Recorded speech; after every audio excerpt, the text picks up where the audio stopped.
Ce bulletin d'information vous est présenté par les Caisses Desjardins de la région de Portneuf qui sont fiers de mettre en valeur les initiatives des gens d'ici.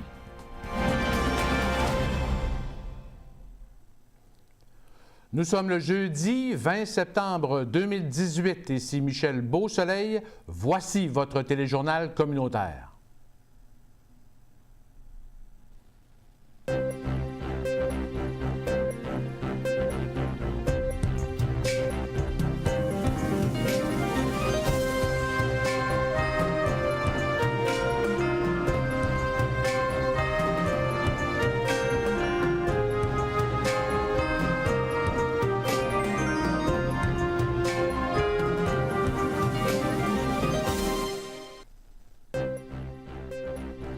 Au menu cette semaine, les candidats à l'élection dans Portneuf multiplient leur présence médiatique au dernier droit de la campagne électorale et se mesurent entre eux devant les gens d'affaires et en direct sur les ondes de la télé CJSR.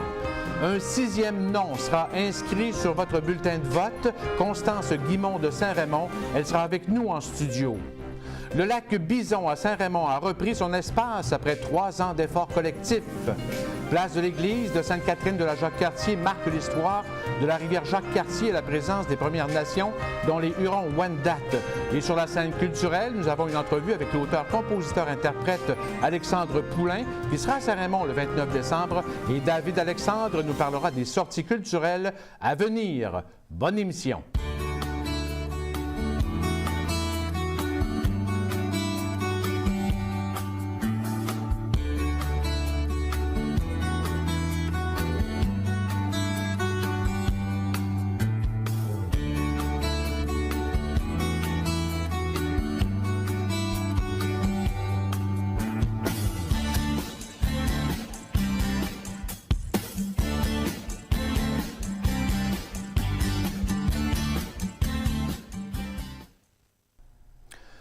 Tout d'abord, parlons campagne électorale dans Portneuf. Les bureaux de vote par anticipation seront en opération et ouverts aux électeurs ce dimanche et lundi 23 et 24 septembre de 9h30 à 20h. Le lieu et les heures sont inscrits sur le carton qui accompagne le manuel de l'électeur que tous ceux et celles qui sont inscrits sur la liste électorale ont reçu dernièrement. Il est encore possible de s'inscrire d'ici le jeudi 27 septembre prochain. D'autres périodes sont aussi possibles par anticipation, mais au bureau de la directrice ou du directeur du scrutin de votre circonscription, ce vendredi et samedi 21 et 22 septembre, ainsi que les mardis, mercredis et jeudis prochains, 25, 26 et 27 septembre. Rappelons que le jour de l'élection, le lundi 1er octobre, les bureaux de vote seront ouverts de 9h30 à 20h. Une carte d'identité officielle est obligatoire pour voter.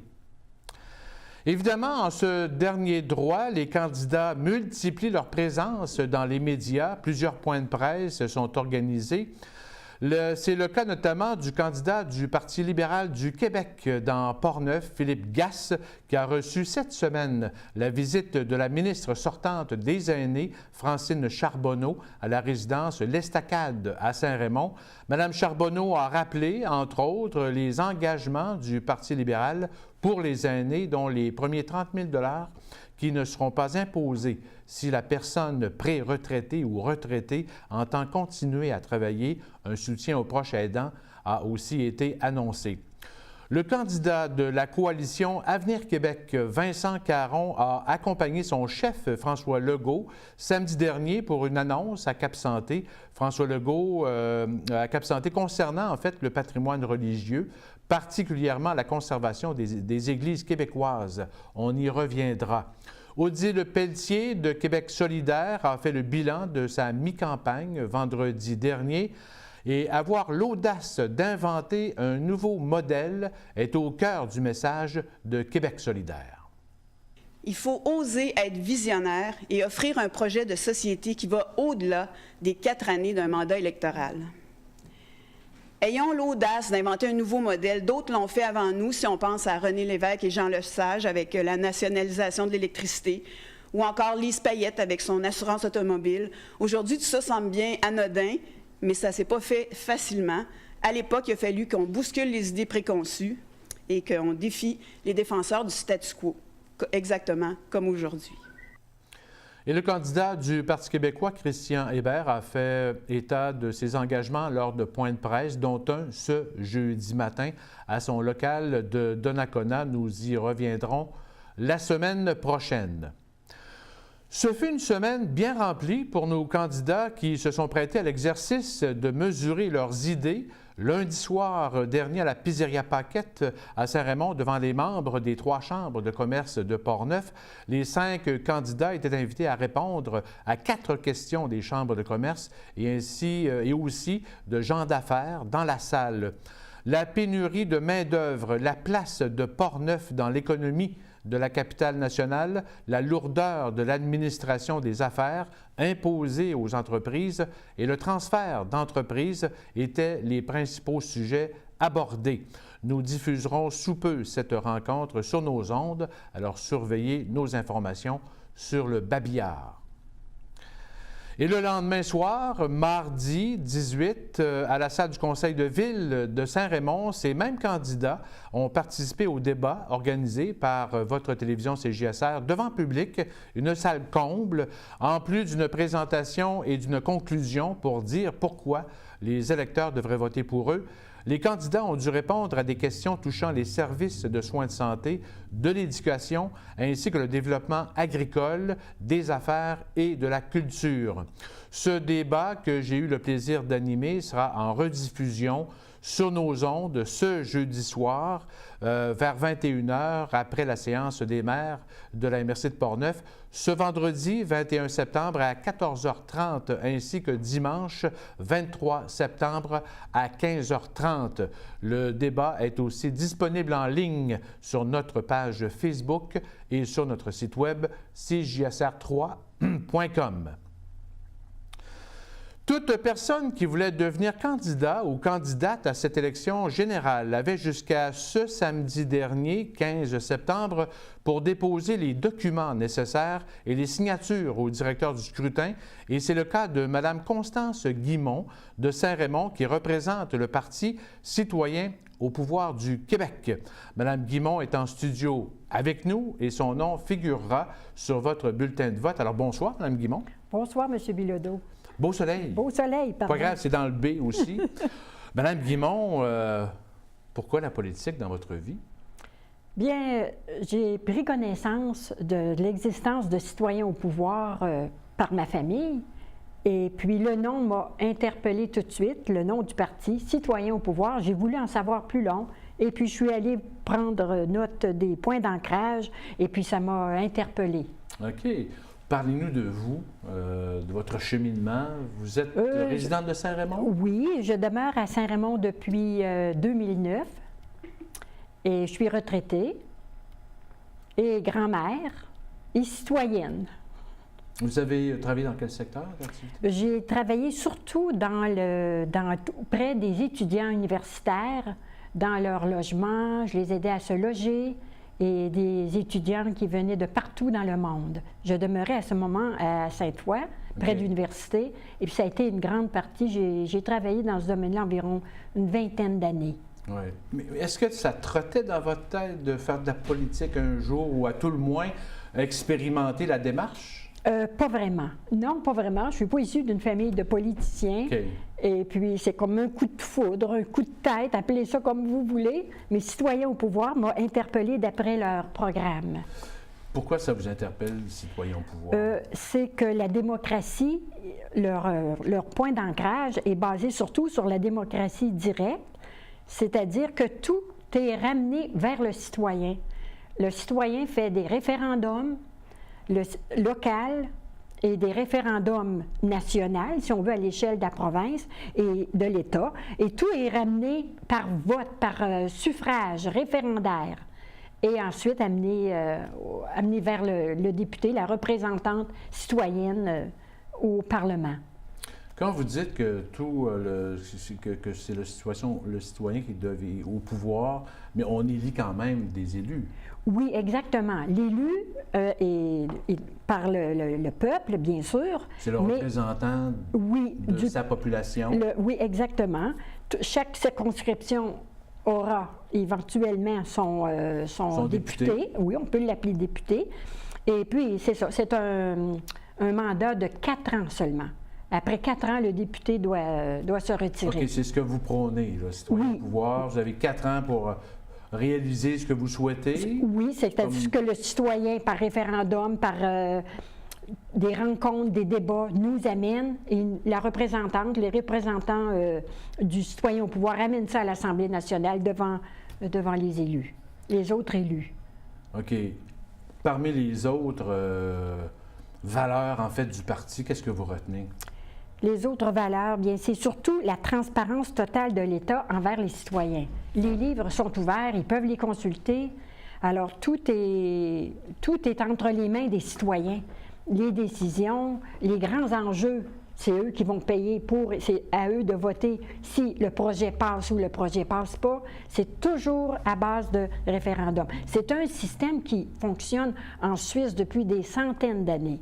Puis le système, il n'y a pas de système parfait, mais ça fonctionne très bien. Donnez-nous un exemple. En fait, mettons, s'il y a un projet de loi au niveau agricole. D'accord. Si le projet est local, les gens vont voter localement, puis si ça passe, bien là, ça s'en va au niveau du national, ou ça s'en va à l'Assemblée nationale, quand le projet est voté dans le Autrement dit, mettons, le député de la circonscription électorale qui représente, lui, va tâter le pouls, en fait, de sa population par un sondage, par des débats, un référendum, en tout, ou à tout le moins, et va retenir la majorité, en fait. C'est ça, la majorité. C'est quoi? D'accord. Et le député revient à l'Assemblée nationale pour présenter son vote, oui ou non? Exact. Oui, c'est ça, oui. La majorité. S'il y a majorité, donc, ça passe. Donc, il n'y a pas de parti, en fait, il n'y a pas de ligne de parti, là. Pas vraiment, à part de celle-là, la transparence totale, puisque c'est les citoyens qui font c'est eux qui font le parti, finalement, avec l'anticarriérisme de 4 ans, un représentant citoyen, c'est 4 ans seulement. Ensuite, il retourne chez lui travailler avec les citoyens. Et c'est ça, c'est une saine gestion aussi des finances, parce que les livres sont ouverts. Les livres sont ouverts, les citoyens ont accès à tous les budgets, ils votent, c'est eux qui votent. C'est eux par référendum. Donnez-nous un peu l'origine de ce parti politique. C'est très récent quand même. Ça a environ 4 ans d'existence. Okay. Puis les candidats sont surtout présents autour de Montréal. Il y a plusieurs candidats dans la région de Montréal. Et puis pour l'origine du parti, je ne pourrais pas vous en dire tellement long. C'est pas grave. Mais c'est le citoyen qui... les ancrages sont tout sur le site Internet de toute façon, est détaillé. Les gens peuvent aller voir ces valeurs-là, en fait, là, sur le site web du parti politique Citoyens au pouvoir. Oui, citoyensaupouvoir.ca. Oui. Connaissez-vous un peu, est-ce que vous avez pris le temps de connaître un peu les enjeux dans Portneuf? Comment vous voyez la région de Portneuf? Les grands enjeux de Portneuf, c'est encore les citoyens, par des débats, des consultations, des référendums, des mini-référendums, mais c'est grand Portneuf, c'est grand. Alors, c'est un sujet plus important. Oui, je crois que oui, monsieur Beausoleil. Je crois que l'environnement, je crois que les gens les citoyens à qui j'ai parlé sont très soucieux de l'environnement, des changements climatiques. Ça les inquiète. Plus qu'autre chose, ça m'a donné cette impression-là de faire plus de pression auprès des élus pour l'environnement, pour les changements qu'ils perçoivent. Ils perçoivent dans leur quotidien. Alors, l'environnement, je crois que c'est le gros sujet de... Est-ce que vous préconisez des solutions, des façons de faire? Comment vous voyez cette problématique-là au niveau du parti? Les consultations citoyennes n'ont pas eu lieu. C'est les citoyens qui vont nourrir les députés, les représentants citoyens. au pouvoir. C'est eux qui nous amènent leurs inquiétudes, leurs problèmes, le débat. Mais je crois c'est l'eau, c'est l'air, la forêt, c'est l'environnement, M. Beausoleil.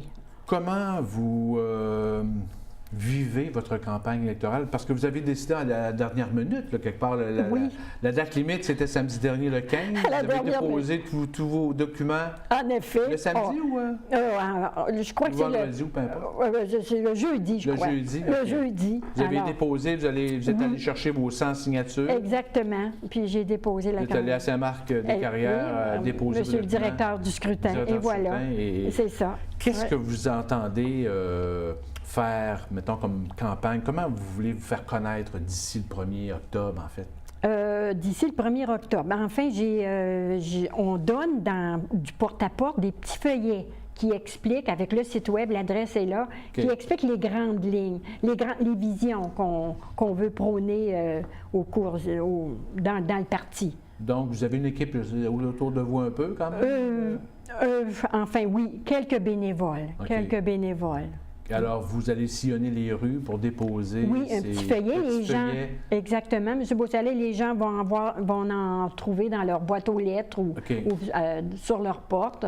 Et puis, c'est la seule publicité qu'on a, à part vous, merci beaucoup, pour nous faire connaître. D'autres journaux aussi, d'autres médias locaux, en fait, qui vous offrent quand même une certaine visibilité. D'accord, oui. Et qu'est-ce que vous souhaiteriez le 1er octobre d'avoir? Ce que nous souhaiterions, là, les citoyens au pouvoir, là, un petit pourcentage du scrutin. Si on allait chercher un pourcentage, on serait très heureux. C'est un parti jeune, émergent, alors un petit pourcentage, là, ça ferait notre bonheur, je pense. Votre chef, c'est qui exactement? Monsieur Stéphane Blais. Stéphane Blais, qui fait quoi, savez-vous? Il est comptable agréé. À quel endroit? Je crois qu'il est dans Chaudière-Appalaches. Ah, OK. Oui. C'est un père de famille de 4 ans. Alors, c'est lui, donc, qui vous guide à travers exactement, tout ça, oui. Cette expérience-là. Vous l'avez rencontré, j'imagine? Ou vous avez rencontré d'autres collègues? Je n'ai pas eu le temps de le rencontrer encore, mais lui ai parlé à quelques reprises au téléphone. 3-4 fois pour des informations. Parfait. Il est disponible pour les candidats. Alors, Madame Constance Guimond, comment on fait des gens qui aimeraient vous poser des questions ou vous rencontrer? Comment est-ce qu'on fait? À partir de l'adresse web du parti, Citoyens au pouvoir, je suis disponible. OK, vous avez une adresse courriel? Oui, une adresse courriel, exactement. Tout est sur le site. Et ça permet de vous rejoindre et éventuellement... Exactement. Le site web peut... oui, d'accord. Vous allez vivre votre soirée électorale chez vous, j'imagine? Oui, certainement, chez nous. Alors, Madame Constance Guimond, merci de cette visite. C'est moi qui vous remercie beaucoup. Puis bonne campagne électorale, bonne première, en fait. Vous nous raconterez ça à un moment donné, votre expérience. Oui, monsieur, très bien. Constance Guimond, donc, qui est représentante dans Portneuf, candidate pour le Parti citoyen au pouvoir. Dans le comté voisin, plus à l'est de Portneuf, le comté de la Pelletrie, les électeurs verront 10 noms sur leur bulletin de vote. Chaque candidat représente un parti politique enregistré en bonne et due forme. Par ordre alphabétique, on retrouve Donny Berbery du Parti québécois, Kevin Bouchard du Parti nul, Éric Kerr, député sortant de la Coalition Avenir Québec, Johan Dauphinet du Parti citoyen au pouvoir du Québec, Alexandre Jobin-Lyer de Québec solidaire, Stéphane Lacasse du Parti libéral du Québec, José Mélanie Michaud de l'équipe autonomiste, Julie Plamondon du Parti conservateur du Québec, Sandra Mara-Riedo du Parti vert du Québec et Stephen Wright du Parti 51.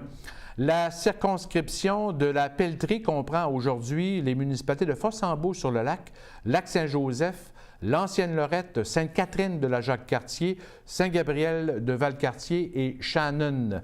Elle comprend aussi, dans la ville de Québec, la partie ouest de l'arrondissement de la Haute-Saint-Charles et la partie de l'arrondissement de Sainte-Foy-Sillery-Cap-Rouge, située à l'est de la route de l'aéroport. On compte une population d'environ 78 000 habitants. Revenons sur la visite du chef de la coalition Avenir Québec, la CAQ, M. François Legault. Samedi dernier, il était à Cap-Santé. Il était accompagné du candidat dans Portneuf, Vincent Caron, et de la candidate dans Champlain, Sonia Lebel, ex-procureure à la commission Charbonneau. Après avoir annoncé qu'un gouvernement de la CAQ consacrerait 25 millions de dollars à chaque année pour la sauvegarde et la restauration des lieux de culte québécois ou pour appuyer des projets de conversion d'églises qui doivent fermer leurs portes, François Legault a été bombardé de questions par les journalistes de la presse nationale sur l'immigration et dont ses propos ou son ignorance sur certains points techniques de l'immigration auront suscité bien des commentaires de ses adversaires et bien des débats dans les grands médias francophones et anglophones au Québec.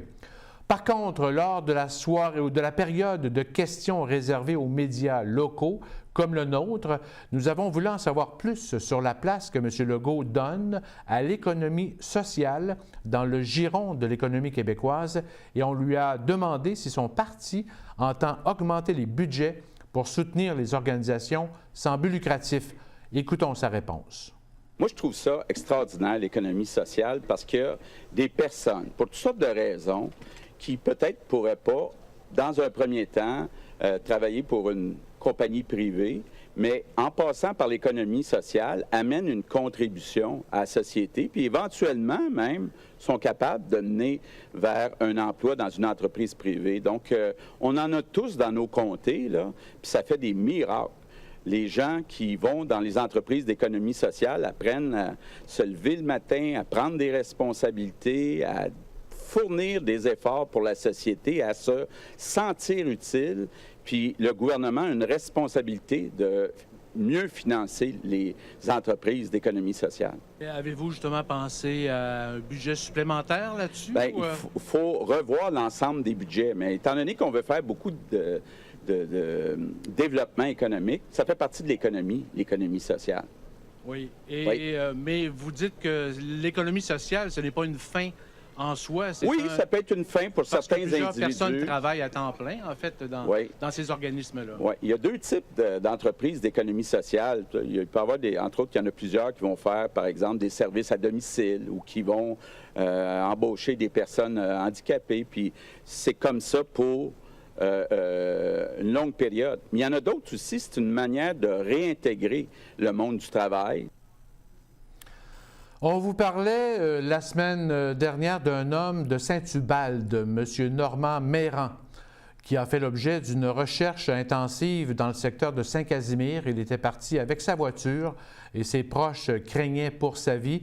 Eh bien, l'homme a été retrouvé décédé le vendredi 14 septembre dernier. Aucun autre détail ne sera divulgué dans ce dossier.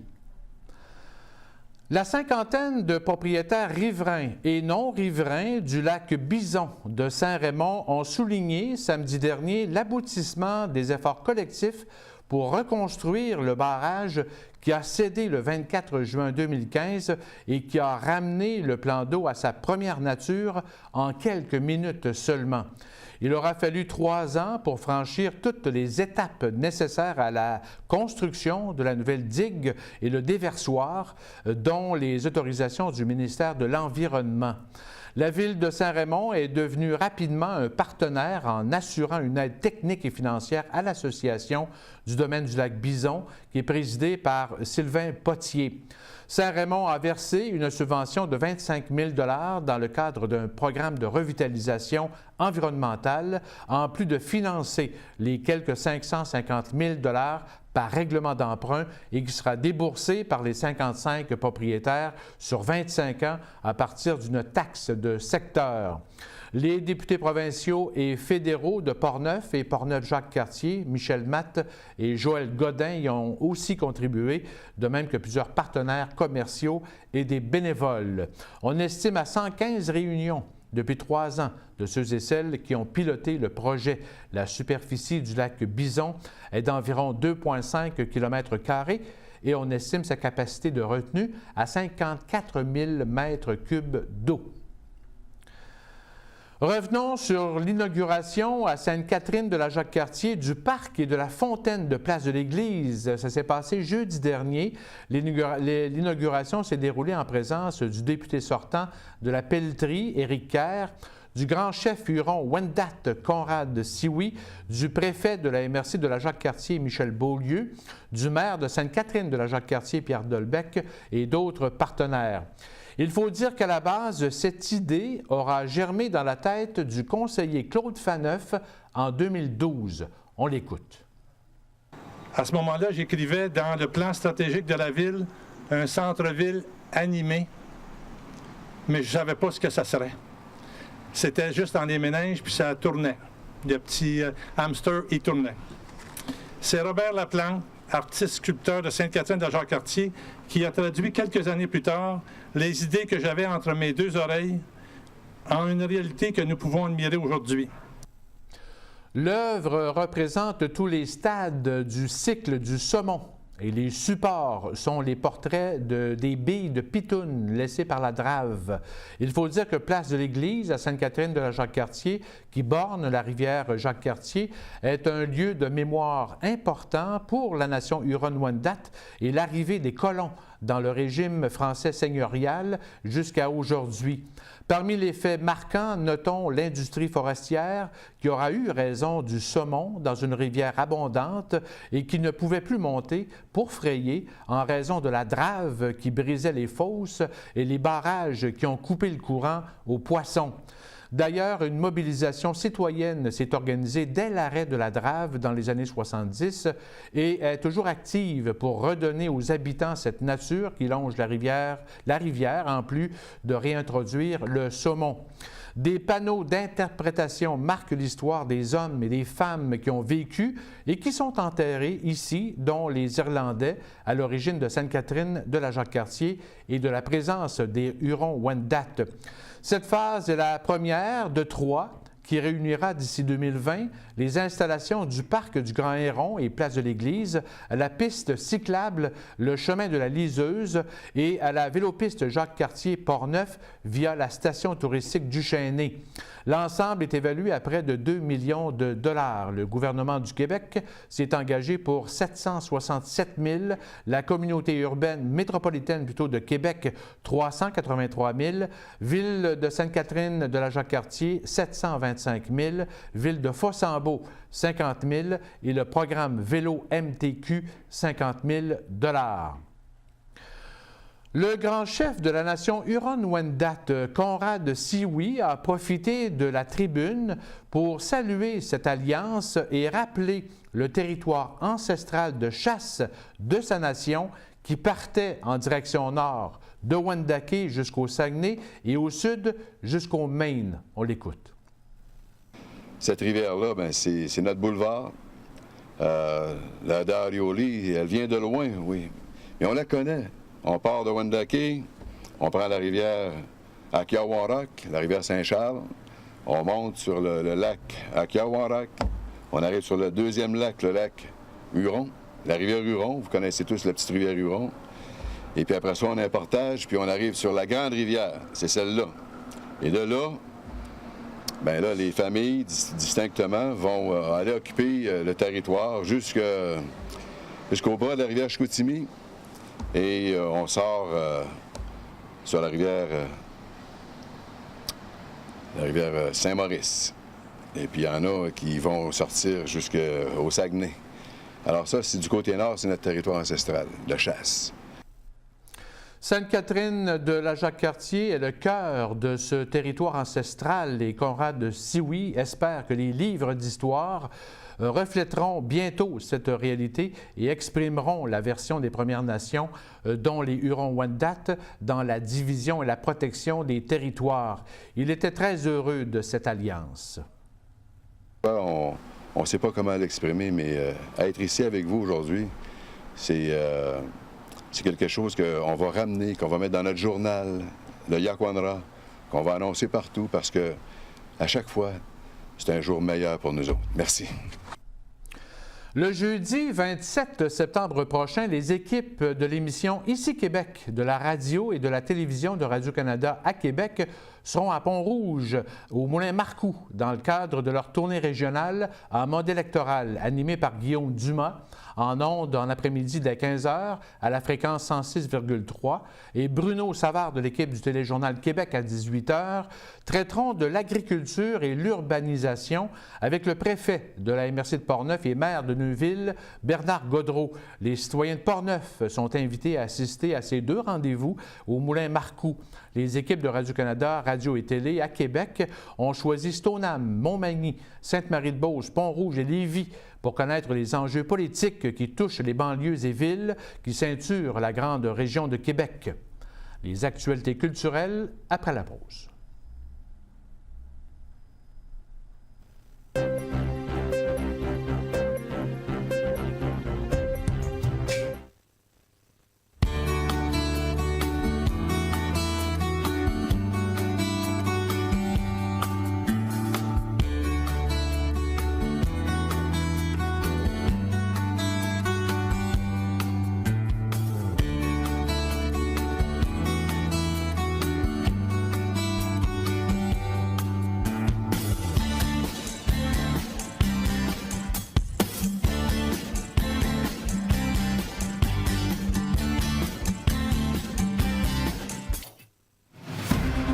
Ce bulletin d'information vous est présenté par les Caisses Desjardins de la région de Portneuf, qui sont fiers de mettre en valeur les initiatives des gens d'ici.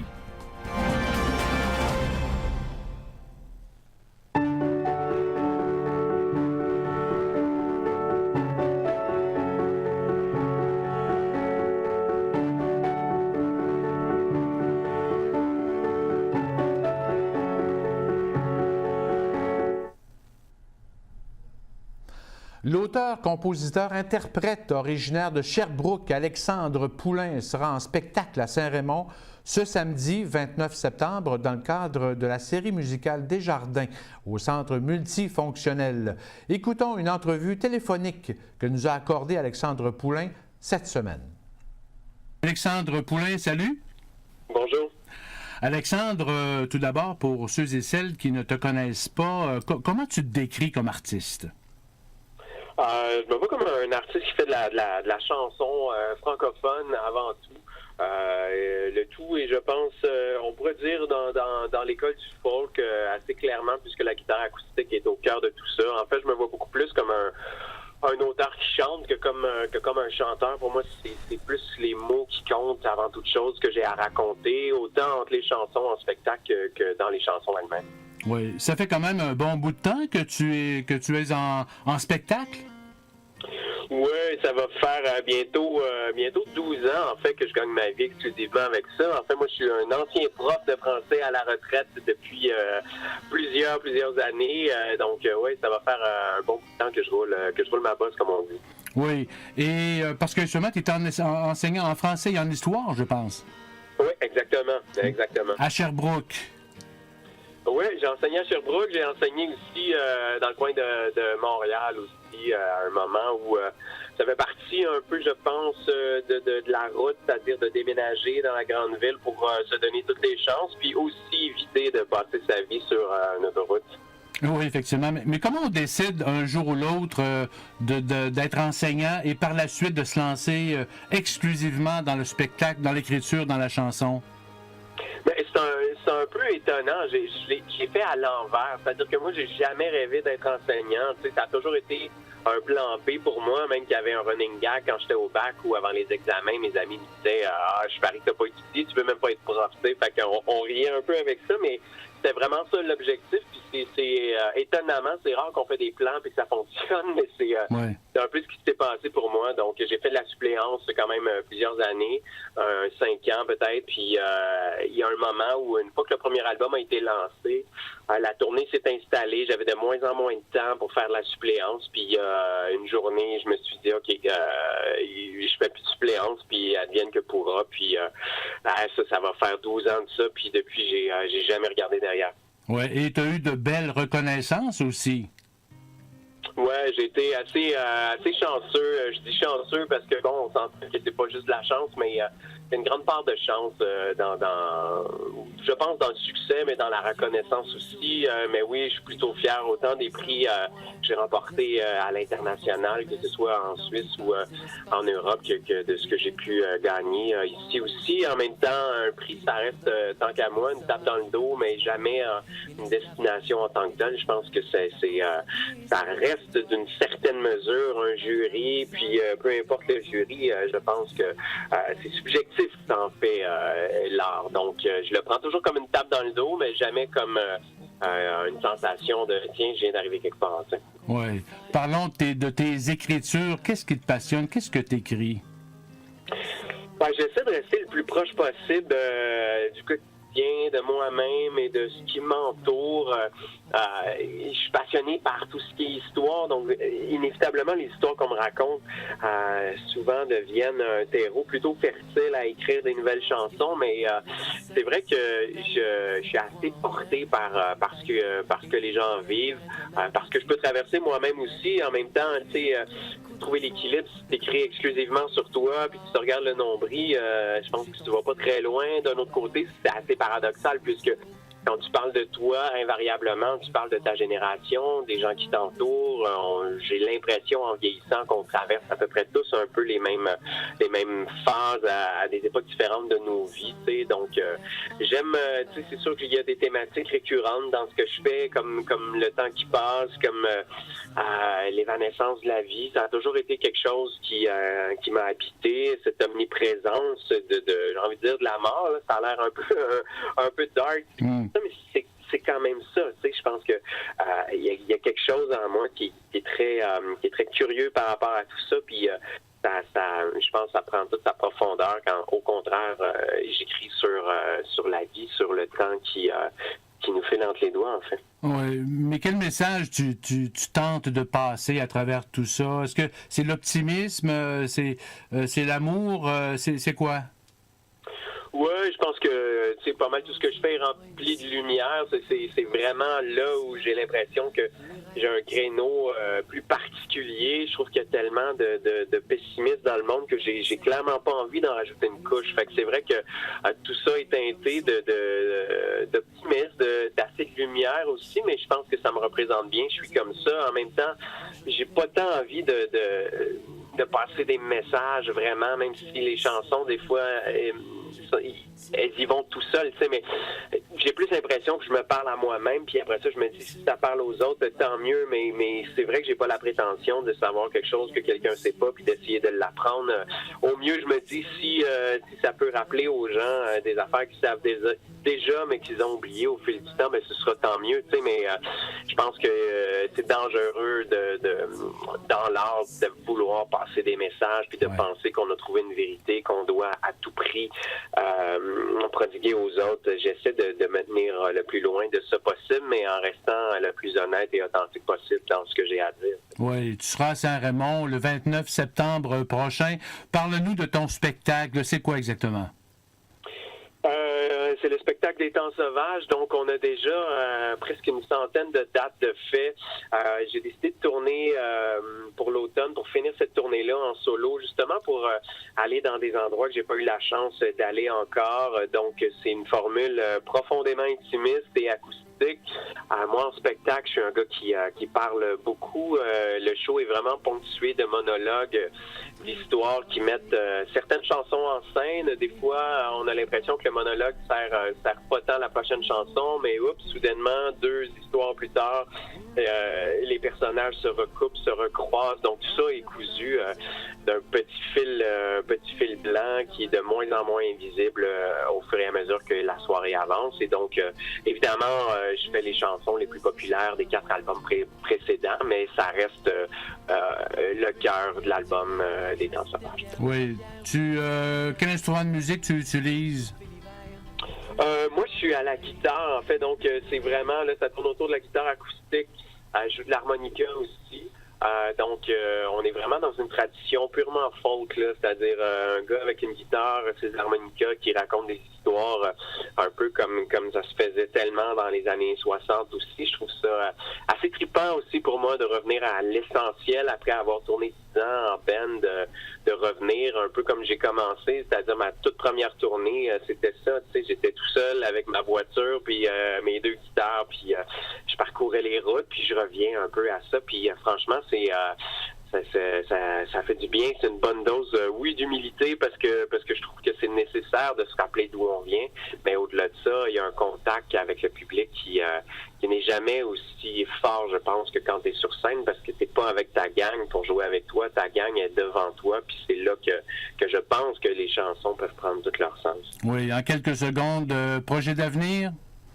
Ouais, une grosse année sabbatique. Après 2 ans de tournée, la tournée se termine le 22 décembre, donc comme d'habitude, moi j'ai un cycle de 3 ans, donc je tourne 2 ans, j'arrête une année, donc j'arrive au bout de ça, donc ça va être une année de repos, de voyage, d'écriture aussi, et puis je vais refaire un album à la toute fin de l'année 2019. Alors Alexandre Poulin, on va te voir donc au centre multifonctionnel à Saint-Raymond dès 20h le samedi 29 septembre prochain. Alors merci beaucoup de cet entretien, puis bonne continuité. Un grand plaisir. Merci beaucoup. Merci. Alexandre Poulin a déjà à son actif plus de 350 spectacles au Canada, en Belgique, en France et en Suisse et compte 5 albums à son actif. Notre collègue maintenant, David-Alexandre Vincent, nous parle des sorties culturelles à venir dans Portneuf-Jacques-Cartier, dont le symposium de peinture à Rivière-à-Pierre. Oui, exactement. Donc, c'est une quinzaine d'artistes qui seront présents cette fin de semaine pour le symposium appelé Haut en couleur. Ça va se dérouler sur 3 sites différents, soit la salle communautaire, le parc La Crouzette et l'église de Rivière-à-Pierre, entre 9h et 16h. Les artistes présents installeront leurs chevalets et leurs œuvres, donc ce sera l'occasion idéale pour échanger avec eux. Et puis, bonne nouvelle au niveau de la météo, on ne prévoit pas de pluie, donc l'événement qui se déroule en bonne partie à l'extérieur, ça devrait bien se passer. Cette 14e édition va se dérouler sous la présidence d'honneur de l'artiste peintre François Jackson, qui est originaire de Pont-Rouge. D'ailleurs, le président d'honneur fera tirer une toile parmi le public qui assistera au symposium, une toile d'une valeur de 650 $. Au cinéma Alouette, maintenant, c'est le retour d'Aventuriers Voyageurs. Donc, chaque mois, il y a un film qui est présenté sur une destination différente.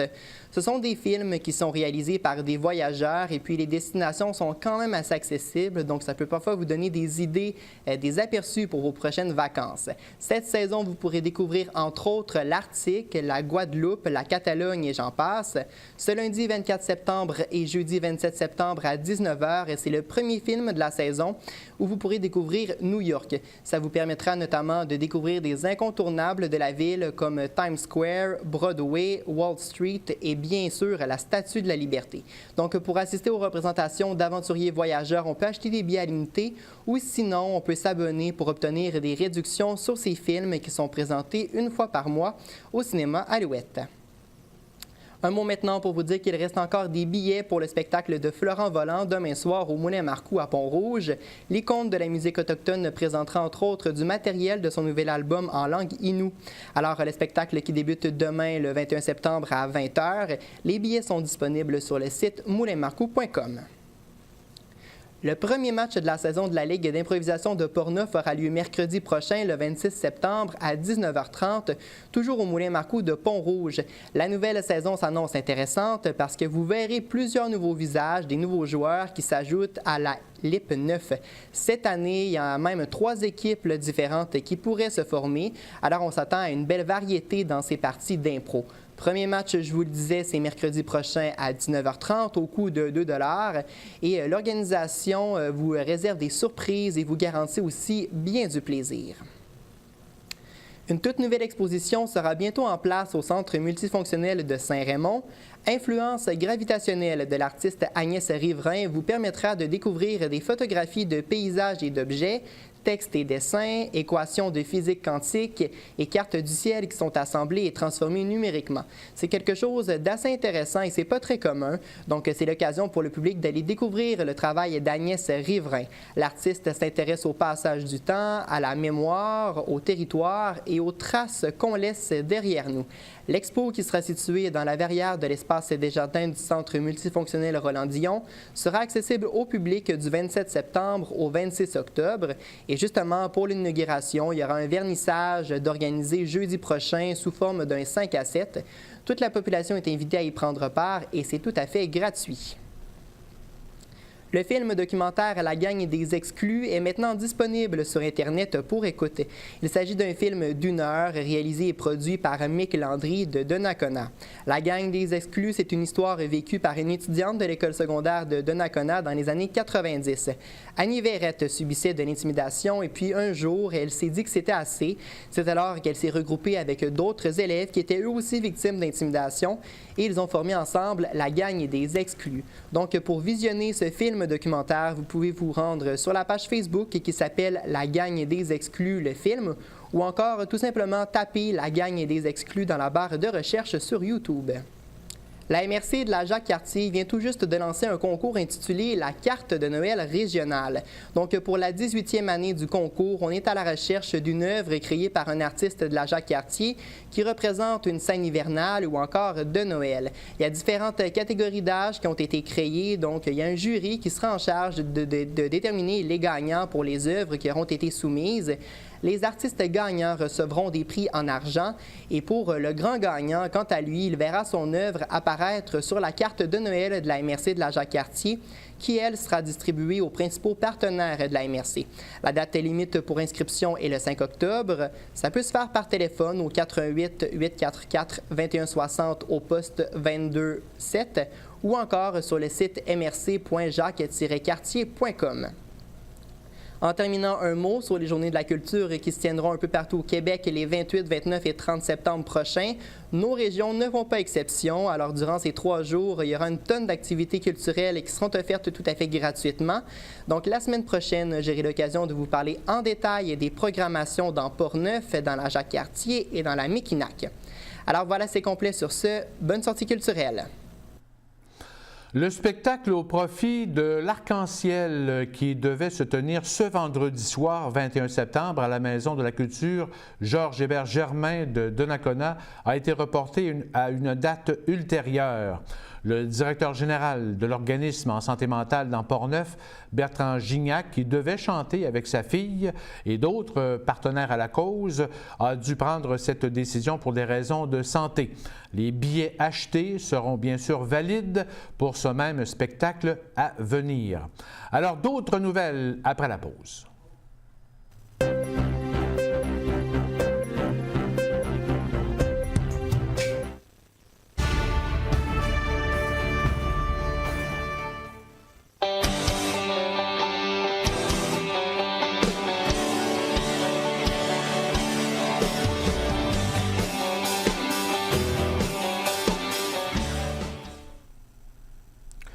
Ce mercredi soir, 19 septembre, se tenait à Cap-Santé la séance publique des maires de la MRC de Portneuf du mois de septembre. Parmi les points à l'ordre du jour qui ont retenu notre attention, notons qu'une démarche de captage d'images des décors intérieurs d'églises de Portneuf est en cours. Ce projet, chapeauté par l'agente de développement culturel de la MRC, Eliane Trottier, vise à documenter le patrimoine religieux et bâti des églises de Portneuf avant que des changements soient apportés éventuellement. Les maires ont donc renouvelé un contrat avec messieurs Aaron Bass et Denis Baribeau pour un montant total de 25 000 $ et le décor intérieur de 2 églises a été capté en images jusqu'à maintenant et se poursuivra donc avec cette résolution des maires. Soulignons que les maires ont accepté de verser un montant de 20 000 $ pour la phase 1, c'est-à-dire la conception des plans pour la transformation de l'église de Saint-Ubalde. Les maires ont aussi accepté la demande de la Corporation de transport régional de Portneuf d'évaluer les coûts pour desservir les citoyens de 2 nouvelles municipalités, soit Saint-Casimir et Saint-Basile. Des changements ont été apportés à la direction de la Sûreté du Québec, de la MRC de Portneuf. Ainsi, le capitaine Simon Gay a été promu comme directeur de la sécurité de l'Assemblée nationale. C'est le directeur de la Sûreté du Québec à Sainte-Marie-de-Beauce, le capitaine Guy Clich, qui prend la relève de M. Gay à la direction de la Sûreté du Québec du poste de la MRC de Portneuf. Et c'est le lieutenant Patrick Tremblay, policier dans Portneuf depuis quelques années, qui a été promu capitaine de la Sûreté du Québec au poste de Sainte-Marie-de-Beauce. On en a glissé un petit mot la semaine dernière. La ville de Saint-Raymond invite la population à participer à la grande marche de Saint-Raymond le samedi 20 octobre prochain au centre multifonctionnel Roland-Dion. L'événement, encouragé par le Grand Défi Pierre Lavoie, vise la promotion des saines habitudes de vie. Le départ de la marche est prévu à 10 h à Place de l'Église, près de l'entrée du centre multifonctionnel. Dès 9 h le matin, sur le site, il y aura de l'animation et un réchauffement est prévu pour les marcheurs. Un parcours de 5 km a été défini sous la forme d'une boucle à travers le parc Alban-Robitaille, des rues du centre-ville, la vélopiste Jacques-Cartier-Portneuf et le parc riverain de la rivière Sainte-Anne. Il sera possible aussi de marcher un parcours de 3 km à son rythme et sans chronomètre. Une collation et des prix de présence seront offerts aux participants après la marche et d'autres détails, justement, sont à venir. L'inscription en ligne est gratuite. Vous allez sur le site de la Grande Marche Pierre Lavoie et cliquez sur le lien Grande Marche Saint-Raymond. Rappelons que la Grande Marche se tiendra simultanément dans 75 autres villes et municipalités à travers la province. Cette participation fracasse le record de l'année dernière, alors que 24 villes hôtes avaient répondu à l'appel et 30 000 marcheurs avaient pris part à l'événement. Une collaboration entre la base de soutien Valcartier, la Corporation du bassin de la Jacques-Cartier, la CBJC, aura permis d'identifier l'habitat du saumon atlantique de la rivière Jacques-Cartier. La CBJC a réalisé conjointement avec les chargés de projet du Service de conservation des ressources, du Service des opérations imagerie et du 430e escadron tactique d'hélicoptères de la base de soutien de la 2e division du Canada Valcartier, une étude portant sur l'habitat des saumons de la rivière Jacques-Cartier dans le but de mieux protéger l'espèce. L'objectif est d'identifier et géoréférencer les sites de reproduction et de repos utilisés par les saumons dans la rivière Jacques-Cartier et ses tributaires, soit de Pont-Rouge jusqu'à l'intérieur du parc national de la Jacques-Cartier.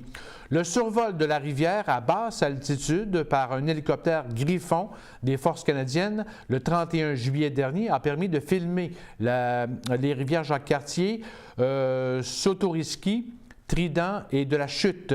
L'analyse des images enregistrées a permis d'identifier plus de 150 frayères potentielles et près de 200 fosses de repos accessibles pour le saumon atlantique. Au cours des prochaines semaines, une équipe de biologistes et de techniciens de la CBJC s'affairera à naviguer les mêmes secteurs pour valider ces informations et particulièrement lors de la période de frai. Le conseil d'administration 2018-2019 de la Chambre de commerce de l'Est de Portneuf a été élu le 19 septembre dernier lors de l'Assemblée générale annuelle. Ainsi, les administrateurs sont Audrey Pellerin d'Animation d'hiver danse, Céline Boilard, planificatrice financière, Julie Piché-Bédard de la Fonderie Laroche, Lise Denis de Desjardins Entreprises Québec-Portneuf, Michel Belair d'Accès Conseil Assurance, Mélanie Beaupré-Dion de Le Mieux-Nollet, Rachel Lunardi de la Fondation Mira, Raymond Carpentier du Club de golf Grand Portneuf, Sophie Roy-Perron de Nueva Développement et Valérie Garon du studio créatif Valérie Garon. Un poste n'a pu être comblé. Si vous êtes intéressé, vous n'avez qu'à communiquer avec la directrice Karine Lacroix. Le conseil exécutif sera élu au début du mois d'octobre 2018. Les samedis 29 et dimanche 30 septembre prochains, donc c'est en fin de semaine prochaine, la Maison Plamondon à Saint-Raymond célébrera les 22e Journées de la culture par plusieurs activités participatives en hommage à Mademoiselle Augustine.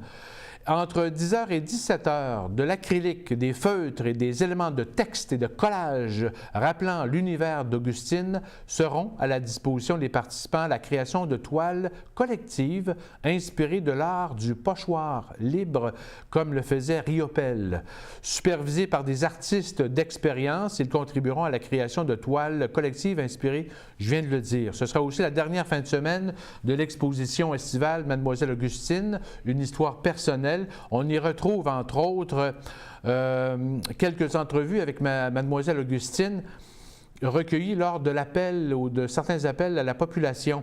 Et après la fin de semaine, il sera seulement possible de visiter la Maison Plamondon sous réservation de groupe avec un minimum de 10 personnes avant sa réouverture l'été prochain. Et écoutons justement un extrait d'entrevue qu'Hélène Thiboutot avait réalisé avec Mademoiselle Augustine Plamondon en 1992 lors d'une activité de la Journée de la femme. Augustine Plamondon avait été honorée pour l'occasion. L'organiste se mariait, ils allaient vivre à l'étranger. Alors, c'est à ce moment-là que j'ai commencé, moi, à étudier l'orgue. Et je voyageais 2 fois la semaine pour me rendre chez M. Bernier, qui a été mon premier professeur. À quel endroit? À Québec, rue de Salaberry. Vous partiez d'ici à Saint-Raymond? Oui, tous les matins. Pas tous les matins, 2 fois par semaine. Et à ce moment-là, le train partait à 6h10 le matin. À l'ancienne station, là? Oui. Alors, je me rendais à pied à la station. Et après un déjeuner rapide. J'arrivais à Québec, trop tôt pour prendre ma leçon. Mais M. Bernier me donnait la chance, si j'arrivais un peu plus tôt, de pouvoir travailler sur l'orgue avant ma leçon. Alors, ça me donnait déjà, oui. Et par la suite, dans l'après-midi, je me rendais à l'université pour suivre des cours d'harmonie et puis d'histoire de la musique. Le comité de citoyens et citoyennes du Lac-Simon a soumis une nouvelle demande d'annexion de la partie sud-est et sud-ouest du Lac-Simon de Sainte-Christine d'Auvergne à la municipalité de Saint-Léonard, mais cette fois en excluant le territoire forestier. Le comité poursuit cette démarche après avoir analysé les motifs du refus du ministère des Affaires municipales et de l'occupation du territoire. La demande a été appuyée à l'unanimité par le conseil municipal de Saint-Léonard. Une rencontre entre les maires Denis Langlois et Raymond Franqueur avec le directeur régional de la capitale nationale du ministère a eu lieu. Une rencontre citoyenne demandée par le ministère a eu lieu le 27 juillet dernier. Plus d'une trentaine de personnes ont pu exprimer les motifs de leur demande d'annexion. On en reparlera bien sûr avec les porte-paroles du comité. Parlons brièvement d'une nouvelle commerciale à Saint-Raymond et qui est publiée par nos collègues d'infoportneuf.com. Une conférence de presse devrait se tenir prochainement à l'angle des rues Saint-Jacques et Saint-Cyril où était situé au Prime-Vert et qui a complètement été détruit par les flammes en 2010. On retrouvera un complexe de santé. Il s'agit d'un partenariat entre l'entrepreneur Général Castella Construction et la pharmacie Uniprix Picard et Simard.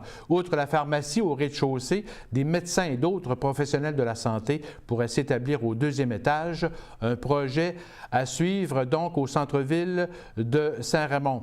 Petit rappel donc que les bureaux de vote par anticipation seront en opération et ouverts aux électeurs ce dimanche et lundi 23 et 24 septembre de 9h30 à 20h.